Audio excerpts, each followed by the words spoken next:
Alba, Texas, is the kind of place where the days move slowly, the streets are quiet, and most people know each other by name. With a population barely touching the 4-digit mark, it's the kind of small, close-knit community where neighbors wave from their porches. Sunday church services are a central part of life, and gossip spreads faster than the wind. In such a town, the Caffey family stood out, not because of trouble or scandal, but because they seemed to embody the ideal of what a wholesome Christian family should be. Terry and Penny Caffey were known in the community as a warm, devout couple. Terry worked hard to provide for his family, while Penny was deeply involved in their church, often helping with youth activities and music. They raised their children with a strong emphasis on faith, responsibility, and kindness. Their home was filled with Bible verses on the walls, family photos, and a steady routine centered around school, church, and family dinners. In the middle of this picture-perfect family was their only daughter, Erin Caffey. To the outside world, Erin was everything parents in Alba could hope for in a child. She was polite, well-mannered, and respectful toward adults. At church, she often smiled warmly, greeted people by name, and sang in the choir. In school, teachers described her as friendly and hardworking, a student who didn't cause trouble and seemed to have a bright future ahead. Erin's talents made her even more beloved. She had a natural gift for music, playing piano and singing with a soft but confident voice. At community events, she wasn't shy about performing, a skill her parents encouraged and proudly showcased. For those who knew her, Erin seemed to be walking a path of promise, supported by a stable home, a loving family, and a faith-filled environment. Life for the Caffeys was built on routine. Mornings started early, with Penny making breakfast while Erin prepared for school. Terry would leave for work, and in the evenings the family often gathered in the living room to talk, pray, or watch wholesome TV programs. Sundays were non-negotiable. Church in the morning, sometimes an evening service, and often a meal shared with friends or extended family. In a town like Alba, where everyone looked out for one another, the Caffeys' lifestyle didn't just fit the mold, it defined it. For many in the community, Erin seemed untouched by the darker influences of the outside world. She wasn't seen at parties, she didn't get into trouble at school, and she seemed genuinely content with the life her parents had built for her. Her friends described her as funny, caring, and loyal, someone they could trust with secrets. Parents trusted her enough to invite her into their homes, confident she was a good influence. But like many teenagers, Erin's life had a side the adults didn't see. Beneath the polished image of the perfect daughter was an ordinary teenage girl, curious about independence, romance, and a world beyond the slow pace of Alba. She was entering the age where rules began to feel restrictive, and where attention from friends, or boys, could carry a thrilling sense of rebellion. Still, to anyone outside her closest circle, there were no warning signs. At school, Erin's social circle was relatively small but tight-knit. She spent her time with classmates who shared similar interests, many of them from church or school activities. She wasn't considered a troublemaker or a wild teen by any means, which made her later actions all the more shocking to those who thought they knew her best. Terry and Penny raised their children with a clear sense of right and wrong. They had boundaries, curfews, strict rules about dating, and clear expectations when it came to grades and behavior. These rules weren't unusual for Alba. In fact, most parents in the community parented the same way. But as Erin entered her mid-teens, those rules began to feel more like barriers. She wanted more freedom, and like many teens, she started to push back in subtle ways, testing limits, questioning rules, and making small choices without her parents' knowledge. Still, nothing in Erin's early life suggested violence or danger. Her friends never saw her act out aggressively, and there was no history of fights, substance abuse, or trouble with the law. To the adults in her life, Erin was simply going through the typical growing pains of adolescence. Her relationship with her parents, especially her mother, was a mixture of closeness and occasional tension. Penny was protective, perhaps more so because Erin was their only daughter, and she wanted to guide her carefully through her teenage years. Terry often played the role of the calmer, more relaxed parent, though he stood by Penny's rules. For the most part, Erin complied, at least outwardly, maintaining her image as a dutiful daughter. In a community like Alba, reputations mattered. The Caffeys was one of stability, faith, and moral strength. No one could have guessed that the same girl they saw singing in church would soon be at the center of one of the most brutal crimes the town had ever seen. The story of Erin Caffey begins here, with a small-town girl whose life looked perfect from the outside. But perfection, especially in the lives of teenagers, can be an illusion. Beneath the smiles, the church songs, and the polite greetings, Erin's private world was beginning to change in ways that no one around her could see. The path from innocence to infamy had already begun, quietly and invisibly, under the surface of this picture-perfect life in Alba, Texas. Erin Caffey was 16 years old when she met Charlie Wilkinson, a meeting that would shift the course of her life in ways no one in Alba, Texas, could have predicted. Charlie was 2 years older, a senior in high school with a reputation that stood in sharp contrast to Erin's clean image. While Erin was known as the polite church girl who sang in the choir and played piano, Charlie was known for his love of partying, his occasional trouble with authority, and his preference for bending rules rather than following them. The two first crossed paths through mutual friends, at a small get-together after a school football game. Charlie, tall with a laid-back charm, seemed immediately drawn to Erin. He was confident in a way that made him stand out from the boys her parents knew. Erin, used to structure and guidance, found his rebellious streak exciting. Their conversations flowed easily, and by the end of that night they had exchanged phone numbers. From there the relationship developed quickly. Charlie began texting her late into the night, sending flirty messages and telling her she was different from anyone he had met before. For Erin, who had lived her entire life under her parents' protective supervision, Charlie represented something new: independence. He didn't care much about small-town gossip, and he made Erin feel like she could break free from the quiet expectations placed upon her. At first her parents, Terry and Penny Caffey, didn't think much of it. Teenagers dated, and they assumed it was just another harmless high school romance. But it didn't take long before they began to notice changes in Erin. She started spending less time with her church group and more time texting or talking to Charlie. She would disappear for hours, telling her parents she was going to a friend's house, only to be seen around town in Charlie's truck. Charlie's reputation soon reached the Caffeys' ears. They heard stories about him skipping school, smoking, and hanging around older friends who had already dropped out. Concern turned into quiet disapproval. Terry in particular believed Charlie lacked the values they had worked so hard to instill in their daughter. Penny, while more cautious in her judgments, agreed that Charlie seemed like trouble. When they began to enforce stricter rules, limiting Erin's phone use and grounding her for sneaking out, the relationship between Erin and her parents became strained. Erin, once obedient and respectful, began arguing more often. She insisted they didn't understand her and that Charlie cared about her more than anyone else. The restrictions only seemed to push her further toward him. The couple began meeting in secret. Sometimes Charlie would park his truck at the end of Erin's street late at night, and she would sneak out through her bedroom window to join him. They would drive aimlessly through the back roads of East Texas, talking about their dreams and frustrations. Charlie would tell her stories about his own strained relationship with his family and how he wanted to get out of Alba for good. Erin started imagining a life with him far away from her parents' rules. Friends at school noticed how inseparable the two had become. They were often seen holding hands in the hallways, sharing lunch together, and leaving football games early to be alone.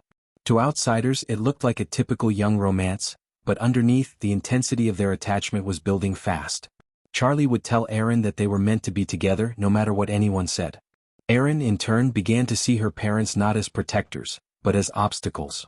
The Caffeys tried different approaches to break the couple apart. They had long talks with Erin about the importance of waiting, about focusing on school and her future. Terry reminded her that she had always dreamed of becoming a nurse and that a boyfriend like Charlie could derail those plans. Erin listened, but her responses became more defensive, sometimes ending with her storming off to her room. By late 2007, tensions in the Caffey household had reached a constant simmer. Erin's grades began slipping, and she seemed less interested in her usual activities. Church members, who had always admired Erin, began quietly asking Penny if everything was all right. Penny would assure them it was just teenage rebellion, but inside, both parents worried that they were losing their daughter to someone they didn't trust. The more her parents tried to enforce boundaries, the more Erin and Charlie's relationship turned into an us versus them mindset. Charlie started telling Erin that her parents were controlling and didn't care about her happiness. He painted himself as the only one who truly understood her. Erin, feeling misunderstood at home, found comfort in his words. By the end of that year, the romance had moved beyond normal teenage affection. Erin and Charlie weren't just dating, they were planning. They talked about living together, about how they could make their own rules. It was a fantasy built on teenage defiance and fueled by late-night conversations. But behind those fantasies, resentment toward Erin's parents was quietly growing. What began as a simple high school love story was becoming something else entirely, a relationship defined not only by passion but by the rejection of authority. Erin was slipping further from her parents' influence, and Charlie was stepping in to take their place. The stage was set for the conflicts that would follow, and for decisions that would have devastating consequences for everyone involved. The weeks following Erin's deepening relationship with Charlie Wilkinson brought growing unease inside the Caffey household. Erin's parents, Terry and Penny, had already voiced concerns about Charlie's behavior, but now those concerns turned into constant conversations. They noticed Erin was spending less time on schoolwork, withdrawing from family activities, and frequently sneaking away to meet him. The tension at home was becoming harder to ignore. Arguments began to happen more often, sometimes over small issues like curfews or phone calls, but the real conflict was Charlie. Terry, a strict but loving father, believed Charlie was steering Erin toward trouble. Penny tried to reason with her daughter, suggesting she focus on her studies and future, but Erin's replies became short and defensive. The more they tried to separate her from Charlie, the more determined she became to stay close to him. Erin's frustration found an outlet through a close friend, Bobby Johnson. Bobby was outspoken and loyal to Erin, often offering an ear when home life felt stifling.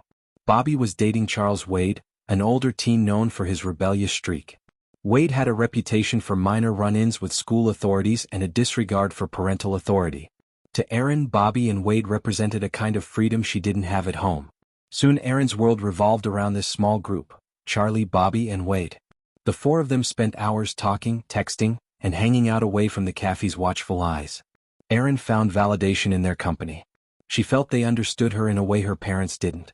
The conversations often revolved around relationships, frustrations with rules, and a shared sense that adults were always trying to control them. At home, the tension escalated. Terry would check her phone, question where she had been, and sometimes forbid her from going out. Erin responded by lying about her whereabouts, hiding messages, and creating excuses to see Charlie. Small acts of defiance became more frequent, ignoring chores, breaking curfew, and speaking back when challenged. Bobby, noticing Erin's growing resentment, sometimes encouraged her to stand her ground. Wade, on the other hand, had little patience for parental authority and occasionally made comments that fueled Erin's anger toward her parents. Charlie was caught in the middle, resentful of Terry and Penny for trying to control Erin, but also aware that their relationship was now a source of open conflict. The private tension between Erin and her parents began spilling into her public life. Teachers noticed changes in her demeanor, less focus in class, more time spent daydreaming or texting under the desk. Friends outside the small circle saw her becoming less approachable. At home, family dinners turned into silent meals, with only brief exchanges that quickly dissolved into arguments. As her relationship with Charlie intensified, Erin began to believe her parents were deliberately standing in the way of her happiness. The gap between their expectations and her desires felt like an unbridgeable distance. She wanted the freedom to see Charlie whenever she pleased. They wanted to protect her from what they saw as an unhealthy influence. Bobby and Wade's presence magnified the divide. When Erin was with them, the conversation sometimes turned to imagining a life free from parental interference, fantasies of moving out, living together, and making their own rules. What began as idle talk slowly became a way for Erin to mentally escape the tension at home. The Caffeys, worried about their daughter's slipping grades and rebellious behavior, tightened the rules. Erin interpreted this not as concern but as control. The trust between her and her parents was fading quickly. Every rule felt like an attack. Every warning about Charlie felt like an insult to her own judgment. By late winter, the lines were firmly drawn. Erin had her world, Charlie, Bobby, and Wade, and her parents had theirs. Both sides saw the other as unreasonable. The arguments, though still about curfews and chores on the surface, were now rooted in deeper resentment. Erin felt trapped, and her friends, intentionally or not, reinforced the idea that the only way to be free was to push back harder. That pushback was about to move beyond words. In Erin's mind, the situation at home wasn't improving, it was getting worse. She believed the people in her corner understood her better than her own family. And as that belief took hold, her loyalty began shifting further away from her parents and deeper into the orbit of her boyfriend and friends. The stage was set for the rebellion to escalate, and soon the arguments in the Caffey home would be replaced by something far more dangerous. By early June 2008, what had once been teenage frustration in Erin Caffey's life had hardened into a dangerous resolve. Her relationship with her parents had reached a breaking point.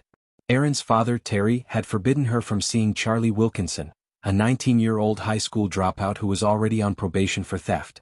Penny Caffey, Erin's mother, was equally firm. They told Erin that her relationship with Charlie was destructive and would only pull her into trouble. For Erin, the constant monitoring, curfews and restrictions began to feel like a prison. Charlie Wilkinson meanwhile took Erin's side completely. He told her repeatedly that her parents were controlling, that they didn't understand her, and that she deserved to live her own life without interference.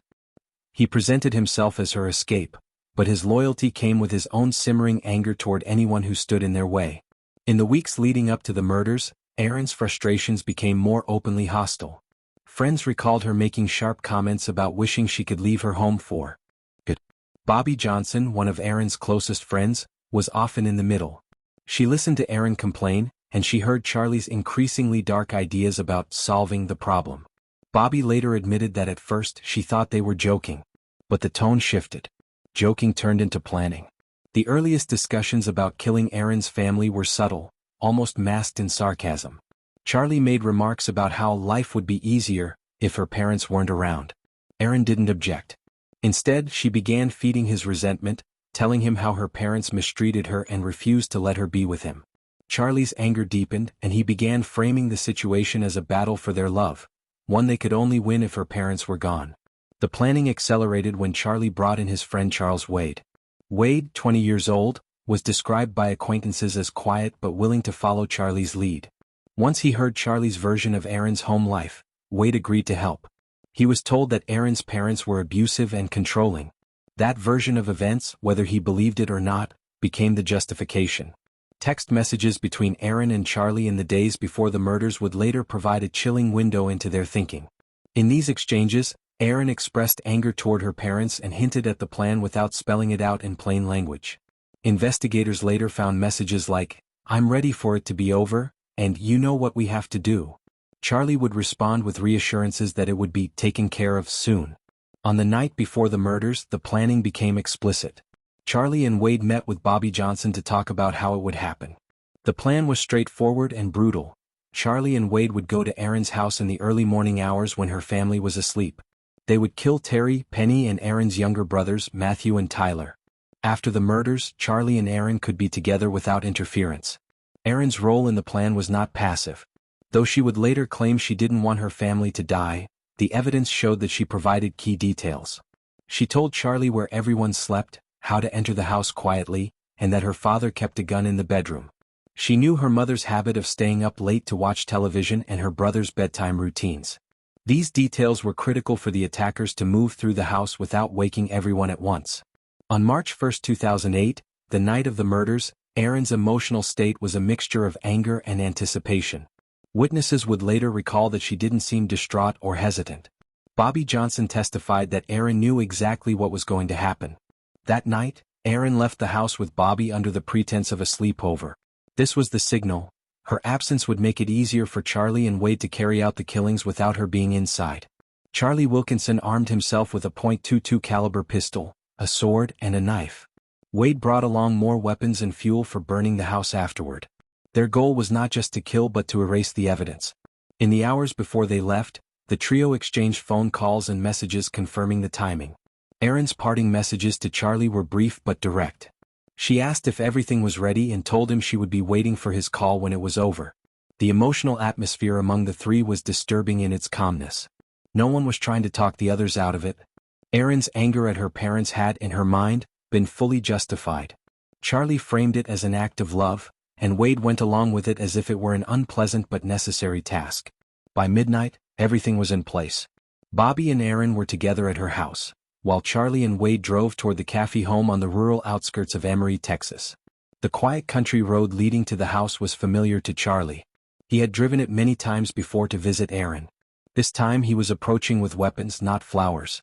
In the stillness of those early morning hours, Erin's family was asleep, unaware that a plan, conceived in text messages and whispered conversations, was about to shatter their lives forever. Erin had created the opening. Charlie and Wade were about to act. What began as a teenage romance, challenged by parental rules, had transformed into a deadly conspiracy. And by the time the sun rose the next morning, nothing in the Caffey family's world would be left standing. The night of March 1, 2008, in the small community of Alba, Texas, began like any other for the Caffey family. Penny and Terry Caffey had put their two young sons, Matthew and Tyler, to bed after a typical evening. Erin Caffey, their 16-year-old daughter, was in her room.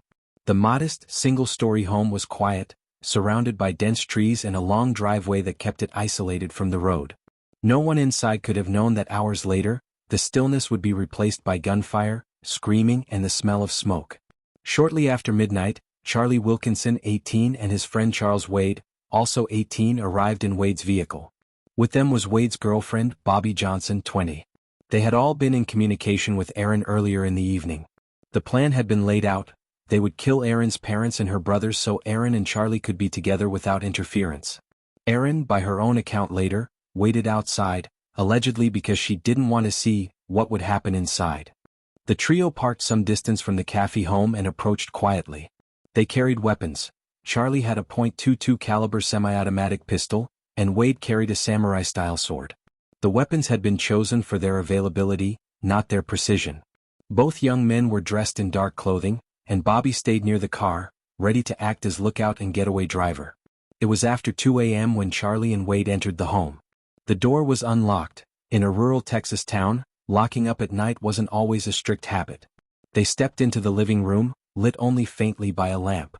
The air was heavy with the warmth of the central heating and the faint sound of a ticking wall clock. The first room they entered belonged to Terry and Penny. Penny woke almost instantly to the sound of movement. Before she could fully register what was happening, shots rang out. Charlie fired the .22 into Penny multiple times. She collapsed in bed, mortally wounded. Terry was struck by several bullets as well but was still conscious. Dazed and bleeding, he could hear the commotion as Wade moved toward the boys' bedrooms. Wade entered 13-year-old Matthew's room. The boy awoke to a figure in the dark holding a sword. Wade attacked without hesitation. Matthew had no chance to defend himself. The attack was brutal and Matthew died in his bed. The next target was 8-year-old Tyler. Wade entered his room, where the child had been sleeping peacefully. Tyler's fate was the same, swift, violent, and without mercy. Back in the parents' room, Terry, though gravely injured, had managed to slide out of bed. His only thought was to get out of the house and seek help. He stumbled into the hallway, losing blood rapidly. He could feel the heat as Wade set fire to parts of the house. The killers intended to burn the scene, erasing evidence and ensuring no one survived. Terry staggered out the back door into the cold night air. Barefoot and wearing only his underwear, he stumbled through the woods. His vision blurred, his hearing muffled from blood loss, but he pressed on. His destination was the nearest neighbor's home, several hundred yards away. Inside, the fire spread quickly. The wooden structure and household items provided ample fuel. By the time flames were visible from the road, Charlie, Wade, and Bobby were already gone. They drove away with Erin in the vehicle, heading toward a prearranged location where they planned to regroup and decide their next move. At approximately 4 a.m., Terry reached the neighbor's house. He banged on the door until someone answered. The neighbors, shocked to see him covered in blood and barely able to stand, called 911 immediately. Terry was rushed to a local hospital, where doctors discovered that he had been shot multiple times, in the face, neck, and shoulder. Firefighters arrived at the Caffey home to find it fully engulfed. When the flames were extinguished, they made the grim discovery: Penny, Matthew, and Tyler were dead. The medical examiner would later confirm the combination of gunshot wounds, stab wounds, and smoke inhalation as causes of death. The scene was a mixture of horror and confusion. Investigators began piecing together the events of the night. What stood out immediately was that Erin was missing. At first, there was fear she had been abducted or killed along with her family. The possibility that she had been taken against her will triggered an Amber Alert. But within hours, details began to emerge that shifted the investigation entirely. Witness statements and cell phone records placed Erin with Charlie, Wade, and Bobby that night. Surveillance footage from a convenience store also showed the group together after the murders. Meanwhile, at the hospital, Terry regained consciousness enough to speak to investigators. He identified Charlie Wilkinson as Erin's boyfriend and told them about the tension between him and Penny. Though he didn't yet know the full story, he suspected Charlie was involved. By late afternoon on March 1st, police located the suspects. They were taken into custody without incident. Erin, sitting in the back of a patrol car, initially played the role of the confused survivor. She claimed she didn't know why this had happened and that she hadn't been inside the house. But text messages retrieved from her phone painted a very different picture. One in which she had been the driving force behind the plan. That night, the small community of Alba was left in shock. The Caffey home was reduced to a smoldering ruin. 3 lives were gone, and the only survivor from inside the house was in critical condition. The idea that a 16-year-old girl could have orchestrated such an attack shattered the town's sense of safety. In the days that followed, the facts of the night of March 1st would become clearer. But the first hours after the crime left even experienced investigators stunned by the level of violence and the age of those involved. The quiet streets of Alba, Texas, were still shrouded in darkness when deputies from the Rains County Sheriff's Office arrived at the scene in the early hours of March 1, 2008. The Caffey home was engulfed in flames. Emergency crews fought to contain the fire while others searched for survivors. Terry Caffey, severely injured and in shock, had managed to stumble nearly 300 yards to a neighbor's house for help. His clothes were soaked in blood, his face pale, and his breathing labored. As firefighters combated the blaze, they discovered the bodies of 37-year-old Penny Caffey and the couple's two sons, Matthew, 13, and Tyler, 8, inside the charred remains of the home. The fire had been set after the killings, likely to destroy evidence. The sight was grisly even for seasoned investigators. The smell of smoke mixed with the metallic scent of blood, a sign that this was more than just a tragic fire. At the hospital, detectives arrived quickly to speak with Terry Caffey. Despite drifting in and out of consciousness, he gave them critical details. He described being jolted awake by gunfire and seeing two armed men in his bedroom. He recalled one of them firing directly at him before leaving him for dead. Though his memory was hazy, he was certain the attackers had come through the front door. But what shocked investigators most was when Terry mentioned something about Erin, his 16-year-old daughter. His words were fragmented, but he implied she had not been in the house during the attack, and that this absence was suspicious. Within hours, the Texas Rangers and the Rains County Sheriff's Office had combined forces to launch a full-scale investigation. They secured the property as a crime scene and began canvassing the neighborhood. Detectives worked methodically, logging each bullet casing, photographing the charred rooms, and preserving any evidence that survived the fire. Preliminary examination suggested that the victims had been shot multiple times before the fire started. The case was now classified as a triple homicide with arson. The first major lead came from a trace of information provided by a neighbor, who told officers they had not heard any commotion but had noticed unfamiliar vehicles near the Caffey property earlier that night. Investigators began checking surveillance cameras from nearby gas stations and convenience stores for any matching descriptions. Meanwhile, at the hospital, Terry's condition stabilized enough for a more formal interview. This time his statements were clearer. He described his attackers as young males and confirmed that his daughter was not home. He revealed that Erin had been dating a boy named Charlie Wilkinson, a relationship that he and Penny had recently forbidden. That detail immediately raised a red flag for detectives. The fact that a teenage girl's boyfriend had been banned from seeing her, followed by a massacre at her home, was too coincidental to ignore. Investigators moved quickly to track down Charlie Wilkinson. By early afternoon, they located him at a friend's house in the nearby town of Emory. Charlie was brought in for questioning without incident. During the initial interview, his nervous demeanor stood out. Detectives noted that he avoided eye contact and fidgeted constantly. He denied knowing anything about the murders, claiming he had been with friends all night. But within hours, cracks appeared in his story. Using cell phone records, detectives found a series of calls and text messages exchanged between Charlie and Erin late on the night of the murders.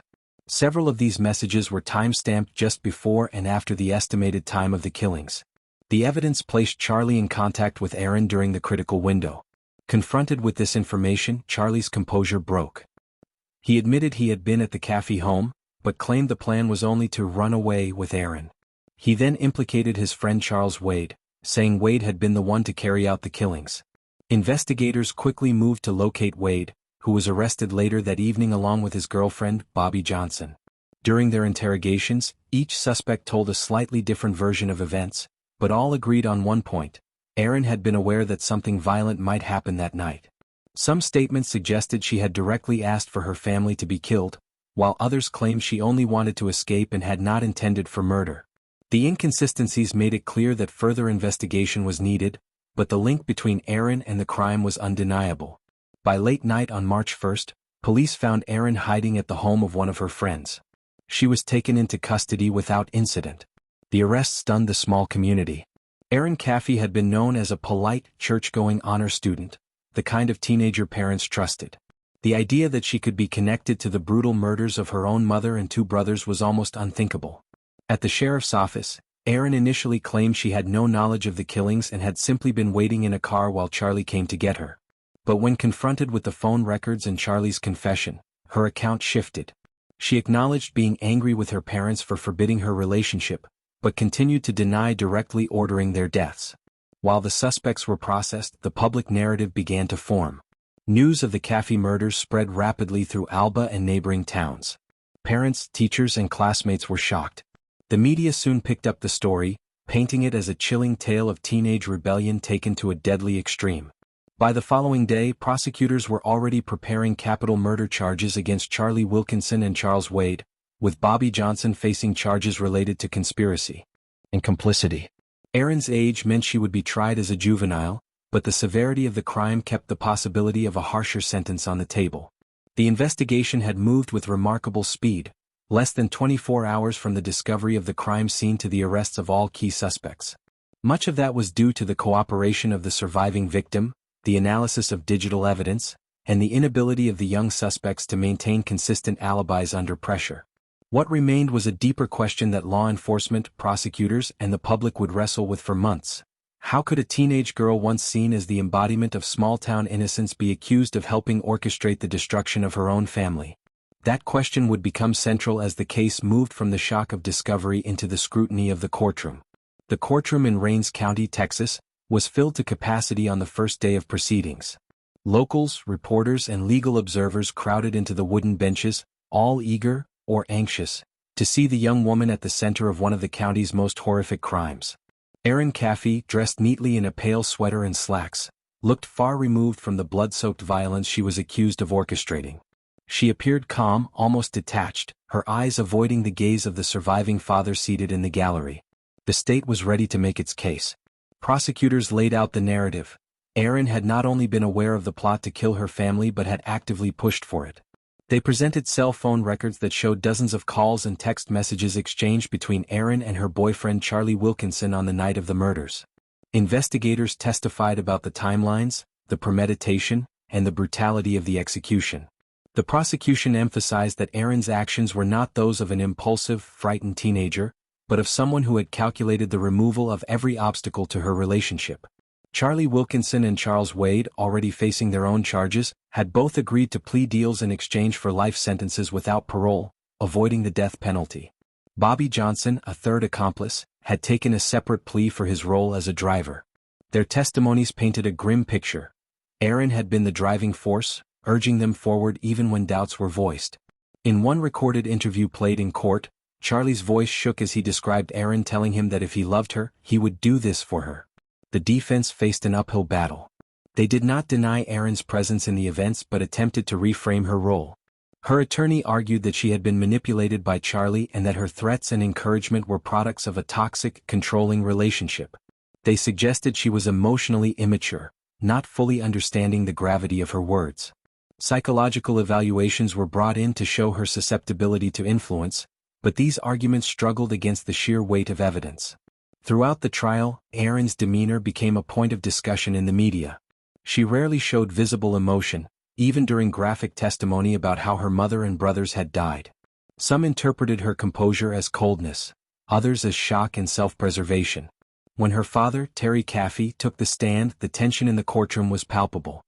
He recounted the night of the attack in quiet, steady tones, describing waking to gunfire, being shot multiple times and crawling through his burning home. He did not look directly at Erin, but his words carried an unmistakable mixture of sorrow and disbelief. Closing arguments were delivered with starkly different tones. The prosecution painted Erin as a manipulator who had weaponized her relationships to get what she wanted, no matter the cost. They reminded the jury of the savagery of the crime and the calculated nature of the plan. The defense pleaded for mercy, citing her age, just 16 at the time, and her potential for rehabilitation. The jury deliberated for only a few hours before returning with a verdict: guilty of capital murder. Given her age at the time of the crime, Erin was spared the death penalty, but the sentence was severe: life in prison with the possibility of parole after 40 years. At the moment the sentence was read, Erin remained composed, nodding slightly as if she had expected nothing else. For Terry Caffey, the outcome was bittersweet. His wife and 2 sons were gone, and now his only surviving child would spend most of her life behind bars. In a later interview, he admitted that while justice had been served, it brought him little comfort. "There's no winning here," he said. "Nothing can undo what happened." The trial left the community reeling. Many who had known Erin as a smiling, polite girl from church struggled to reconcile that image with the mastermind described in court. Reporters noted that even after sentencing, there were divided opinions. Some saw her as a cold-blooded killer, others as a misguided teenager who had made irreversible choices under toxic influence. By the time Erin was led out of the courtroom in shackles, the story had already spread far beyond Texas. True crime shows, newspapers, and internet forums dissected every detail, debating her motives and her capacity for remorse. In the eyes of the law, her fate was sealed, but in the court of public opinion, the conversation had only just begun. When the verdict was handed down, Erin Caffey's world changed from the controlled chaos of a courtroom to the rigid structure of a Texas prison.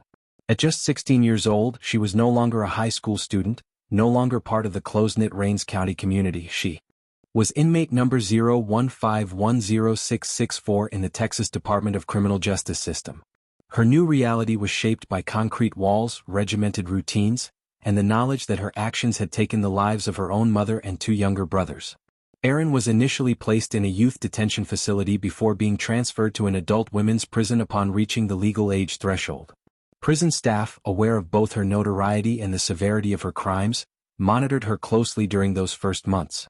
The environment was harsh but predictable: early wake-ups, work assignments, limited recreation, and the constant presence of other inmates, many serving long sentences for violent crimes. From the start, Erin attracted attention both from fellow prisoners and from the outside world. Her case had made headlines across Texas and beyond, not only because of the brutality involved but also because of her age and the seemingly calculated nature of the murders. Journalists reached out for interviews, and occasionally Erin agreed to speak. These conversations revealed a mix of remorse, rationalization, and attempts to explain the mindset she had been in at the time of the killings. In some interviews, she described feeling trapped and manipulated by her then-boyfriend, Charlie Wilkinson. In others, she accepted more personal responsibility, acknowledging that she had made the choice to proceed with the plan. Life inside prison was not without challenges. Erin had to navigate the inmate hierarchy, avoid conflicts, and adjust to a world where privacy was non-existent. Her notoriety sometimes worked against her. Some inmates viewed her as a curiosity, while others saw her as a young woman who had committed the unthinkable and deserved no sympathy. Over time, she adapted, finding ways to pass the days through assigned jobs, limited educational opportunities, and participation in religious programs. One of the most remarkable and controversial developments in the years after her sentencing was her father's decision to forgive her. Terry Caffey, the sole surviving member of the family, had been left not only with physical injuries from the attack but also with the unimaginable emotional burden of losing his wife and two sons. Initially, he had testified against Erin, supporting the prosecution's case. But as time passed, his perspective shifted. In interviews and public appearances, Terry explained that his Christian faith compelled him to forgive his daughter, even for crimes as severe as these. Terry's forgiveness was met with mixed reactions. Some in the community respected his choice, seeing it as an act of extraordinary compassion. Others were baffled, even angered, believing that forgiving Erin minimized the horror of what had happened.